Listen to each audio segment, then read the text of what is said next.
నమస్తే, welcome to speed news.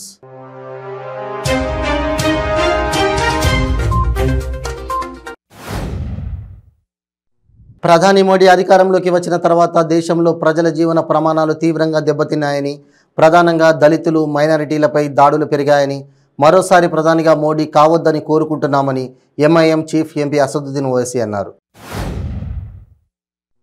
Medchal జిల్లా Boduppal municipal కార్పొరేషన్లో ముదిరాజ్ సంఘం ఆధ్వర్యంలో ఎమ్మెల్సీ పాడి కౌశిక్ రెడ్డి దిష్టిబొమ్మ దగ్ధం చేశారు. ముదిరాజులపై అనుచిత వ్యాఖ్యలు, ముదిరాజుల కులాన్ని కించపరిచే విధంగా మాట్లాడిన పాడి కౌశిక్ రెడ్డి దిష్టిబొమ్మను చెప్పులతో కొడుతూ దిష్టిబొమ్మ దగ్ధం చేశారు. టీడీపీ అధినేత చంద్రబాబు కుటుంబంపై వైసీపీ మహిళా విభాగం అధ్యక్షురాలు పోతుల సునీత తీవ్ర ఆరోపణలు చేశారు. ఆయన నారా చంద్రబాబు నాయుడు కాదని సారా చంద్రబాబు నాయుడు అంటూ వ్యాఖ్యానించారు.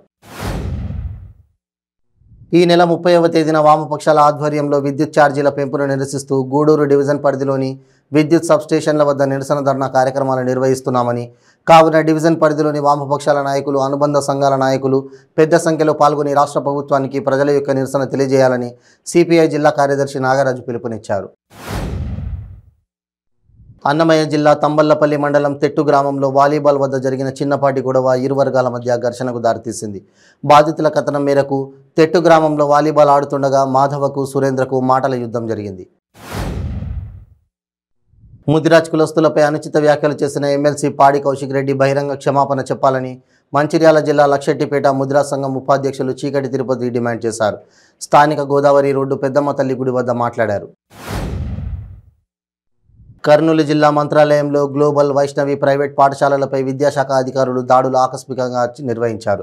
స్కూల్ ఫీజులు, పుస్తకాల రేట్లు విపరీతంగా పెంచి ప్రభుత్వ నిబంధనలకు విరుద్ధంగా వసూలు చేసి విద్యను వ్యాపారంగా మార్చారని తల్లిదండ్రులు విద్యాశాఖ అధికారులకు ఫిర్యాదు చేశారు. గుంటూరు జిల్లా తాడేపల్లి మండలం సీతానగరం కృష్ణానది ఎగువ భాగంలో భారీగా నాగప్రతిమలు బయటపడ్డాయి. అయితే అవి ఎక్కడి నుంచి వచ్చాయో, ఎలా వచ్చాయో అనేది తెలిసి స్థానికులు అయోమయంలో పడ్డారు. ఈ నాగప్రతిమలు ఈ కాలానికి చెందినవా లేక ప్రాచీన కాలానికి చెందినవా అని ఆరా తీస్తున్నారు. ఈ నెల 29 దేశవ్యాప్తంగా బక్రీద్ పండుగ ఉందని, ఈ పండుగ ముస్లిం సోదరులకు అతి పవిత్రమైందని, ఇలాంటి సమయంలో ఎలాంటి అవాంఛనీయ కార్యక్రమాలు జరగకుండా చూడాలని అన్నమయ్య జిల్లా రాయచోటి డివిజన్ డీఎస్పీ మహబూబ్ బాషా తెలిపారు. స్థానిక సిఐ కార్యాలయంలో హిందూ ముస్లిం సోదరుల శాంతి పరిరక్షణ కమిటీ సమావేశం జరిపారు. ఆంధ్రుల జీవనాడి పోలవరం ప్రాజెక్టుకు సక్రమంగా నిధులు కేటాయించాలనే డిమాండ్తో సిపిఎం నేతలు ప్రజా పోరాటాన్ని కొనసాగిస్తున్నారు. ఇప్పటికే పాదయాత్రలు, కరపత్రాల పంపిణీ చేపట్టిన సిపిఎం తాజాగా ప్రజల నుంచి విరాళాలను సేకరించే కార్యక్రమానికి శ్రీకారం చుట్టింది. రైతు బంధు పథకం కింద తొలి రోజు 642.52 కోట్లు 22,55,021 మంది రైతుల ఖాతాలలో జమ చేశామని మంత్రి నిరంజన్ రెడ్డి వెల్లడించారు. ముఖ్యమంత్రి కేసీఆర్ చెప్పిన ప్రకారం రైతు బంధు నిధుల జమ ప్రారంభమైందని తెలిపారు. ఎకరాల వారీగా ప్రతిరోజు రైతుల ఖాతాలలో నిధులు జమ చేయడం జరుగుతుందన్నారు. టీడీపీ జాతీయ ప్రధాన కార్యదర్శి నారా లోకేష్కు మాజీ మంత్రి అనిల్ కుమార్ యాదవ్ సవాల్ విసిరారు. లోకేష్కు దమ్ముంటే తనపై పోటీ చేసి గెలవాలని ఛాలెంజ్ చేశారు. ఒకవేళ లోకేష్ గెలిస్తే తాను రాజకీయాల నుంచి తప్పుకుంటానని, అదే తాను గెలిస్తే లోకేష్ రాజకీయాల నుంచి తప్పుకుంటారా అని సవాల్ చేశారు.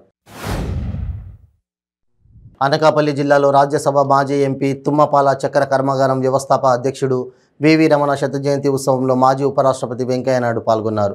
ముందుగా వివి రమణ చిత్రపటానికి పూలమాల వేసి నివాళులర్పించారు. అనంతరం ఆయన మాట్లాడుతూ వివి రమణ చరిత్రలోనే పేరు తెచ్చుకున్న వ్యక్తిగా ఉన్నారని కొనియాడారు. మాజీ మంత్రి నెల్లూరు నగల ఎమ్మెల్యే అనిల్ కుమార్ యాదవ్పై తెలుగుదేశం పార్టీ నగరి ఇన్ఛార్జ్ కోటంరెడ్డి శ్రీనివాసరెడ్డి తీవ్ర పదజాలంతో విరుచుకుపడ్డారు. జిల్లాలో నేనే మొగాడిని, నేనే పోరాడుతున్నా అని అనిల్ అనుకుంటున్నాడని, కానీ అనిల్ అంత దరిద్రపు ఎమ్మెల్యే ఎవరూ లేరన్నారు. నెల్లూరు నగరంలో టీడీపీ అభ్యర్థిగా ఎవరు పోటీ చేసినా 50,000 మెజారిటీతో ఓడిపోతావని శ్రీనివాసరెడ్డి జోష్యం చెప్పారు. మదనపల్లి మండలం వేంపల్లి గ్రామానికి చెందిన సుబ్రహ్మణ్యం కుమారుడు దినకర్కు రాణితో 10 ఏళ్ల క్రితం వివాహమైంది. వీరికి 2 పిల్లలు ఉండగా ఇటీవల దినకర్ మృతి చెందాడు. అప్పటి నుంచి కూలి పనులు చేసుకుని మామ 2 పిల్లలను రాణి పోషిస్తోంది. హరితాంధ్రప్రదేశ్గా ఉన్న మన రాష్ట్రాన్ని గంజాయి ఆంధ్రప్రదేశ్గా ముఖ్యమంత్రి జగన్మోహన్ రెడ్డి మార్చారని తెలుగు యువత పట్టణ అధ్యక్షులు అరుణ్ ఆరోపించారు. మదనపల్లె పట్టణంలోని 2 టౌన్ పోలీస్ స్టేషన్ నందు డ్రగ్స్ అరికట్టాలని కోరుతూ సీఐకు వినతిపత్రం అందజేశారు. ఈ కార్యక్రమంలో తెలుగు యువత నాయకులు ఉన్నారు. తూర్పుగోదావరి జిల్లా నిడదవోలులో గోదావరి ఎలక్ట్రికల్ షాపులో ఘోర అగ్ని ప్రమాదం జరిగింది.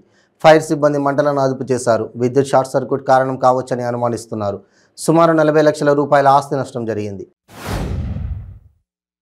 మహాజన సంపర్క అభియాన్ కార్యక్రమంలో భారత ప్రధాని నరేంద్ర మోడీ 9 సంవత్సరాల సుపరిపాలనలో తీసుకువచ్చినటువంటి సంక్షేమ పథకాలను కమలాపూర్ మండలంలోని శంభునిపల్లి గ్రామంలో ప్రతి ఇంటికి వివరించడం జరిగింది. కేంద్ర ప్రభుత్వం తీసుకొచ్చిన సంక్షేమ పథకాలు తమ పథకాలుగా చెప్పుకుంటున్న తెలంగాణ ప్రభుత్వాన్ని ప్రజలు నమ్మవద్దని కమలాపూర్ మండల బీజేపీ అధ్యక్షులు కట్కూరి అశోక్ రెడ్డి తెలిపారు. విశాఖలో కాంగ్రెస్ పార్టీ శ్రేణులు ధర్నాకు దిగాయి. సాగర తీరానికి మణిహారంగా నిలుస్తున్న రాజీవ్ స్మృతి భవన్ పేరు మార్పును తీవ్రంగా ఖండిస్తూ ధర్నా చేపట్టారు. రాజీవ్ స్మృతి భవన్ను ఆర్కే బీచ్ సమీపంలో 2008లో అప్పటి ఆంధ్రప్రదేశ్ ముఖ్యమంత్రి రాజశేఖర్ రెడ్డి ప్రారంభించారు. విశాఖ జిల్లా గాజువాక ములగడ హెచ్పిసిఎల్ కర్మాగారం వద్ద కాంట్రాక్టర్లు కార్మికులు ఆందోళనకు దిగారు. ఎల్ఎన్టీ సంస్థ కాంట్రాక్టర్లకు ఇవ్వవలసిన ₹1 కోటి బకాయిలు చెల్లించకుండా తప్పుడు కేసులు పెడుతున్నారంటూ ఆందోళన వ్యక్తం చేశారు.